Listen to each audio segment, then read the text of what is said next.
Nicolas Maduro যুক্তরাষ্ট্রের বন্দী হওয়ার পর বিশ্ববাসীর নজর এখন ভেনেজুয়েলায়। মাদক সন্ত্রাস মামলায় স্ত্রীসহ ভেনেজুয়েলার প্রেসিডেন্টকে এর পেছনে ট্রাম্প প্রশাসনের মূল মোটিভ নিয়ে রয়েছে বিতর্ক। অনেকেই বলছেন কারাকাশের তেল ভান্ডার কবজায় নিতেই এই নাটক সাজিয়েছে ওয়াশিংটন, কারণ বিশ্বের সবচেয়ে বেশি অপরিশোধিত তেলের মজুদ আছে দেশটিতে, যা সৌদি আরব ও ইরানের চাইতেও বেশি। এমন পরিস্থিতিতে ভেনেজুয়েলা থেকে প্রথম ধাপে 5 কোটি ব্যারেল পর্যন্ত তেল নেয়ার ঘোষণা দিয়ে সমালোচনা আরও উস্কে দিলেন মার্কিন প্রেসিডেন্ট ডোনাল্ড ট্রাম্প। এমনকি রাশিয়া, চীন, ইরান ও কিউবার সঙ্গে বাণিজ্য সম্পর্ক ছিন্ন না করলে ভেনেজুয়েলাকে নতুন করে তেল উত্তোলন করতে দেয়া হবে না বলে হুমকিও দিয়েছে হোয়াইট হাউস। এর অর্থ হলো ভেনেজুয়েলার সব তেলই চায় যুক্তরাষ্ট্র।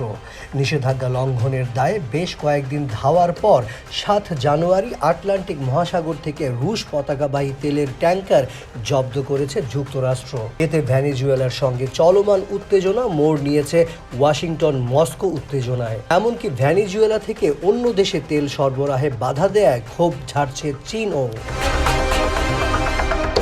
এই অবস্থায় এখন প্রশ্ন উঠেছে, ভেনেজুয়েলাকে নিয়ে উত্তেজনা কোনো ভূ রাজনৈতিক উত্তেজনায় মোড় নিচ্ছে। এতে যুক্তরাষ্ট্রের লাভই বা কি? এক্ষেত্রে দেখা যায় যুক্তরাষ্ট্র বিশ্ব মোড়ল হয়ে ওঠার পেছনে রয়েছে জ্বালানি তেলের বাজারে আধিপত্য ধরে রাখার লম্বা ইতিহাস। তেল খাতের নিয়ন্ত্রণের ক্ষেত্রে যারাই বাধা হয়ে উঠেছিল তাদের সন্ত্রাসী তকমা দেওয়ার অভিযোগও আছে যুক্তরাষ্ট্রের বিরুদ্ধে। মাদুরোর আগে এই তালিকায় ছিলেন ভেনেজুয়েলার সাবেক প্রেসিডেন্ট হুগো শেভেজও।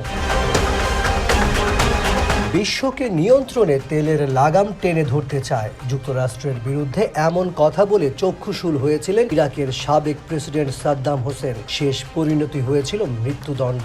শুধু তাই নয়, তেল নিয়ে যুক্তরাষ্ট্রের আধিপত্যবাদের বিরুদ্ধে সোচ্চার ছিলেন কিউবার বিপ্লবী নেতা ও সাবেক প্রেসিডেন্ট ফিদেল ক্যাস্ট্রো, লিবিয়ার মুয়াম্মার গাদ্দাফি এবং দক্ষিণ আফ্রিকার সাবেক প্রেসিডেন্ট নেলসন ম্যান্ডেলাও। ইরাকে সাবেক প্রেসিডেন্ট সাদ্দাম হোসেনকে ফাঁসি দেয়ায় যুক্তরাষ্ট্রের দিকে প্রশ্নের তীরও ছুড়ে দিয়েছিলেন লিবিয়ার সাবেক প্রেসিডেন্ট মুয়াম্মার গাদ্দাফি।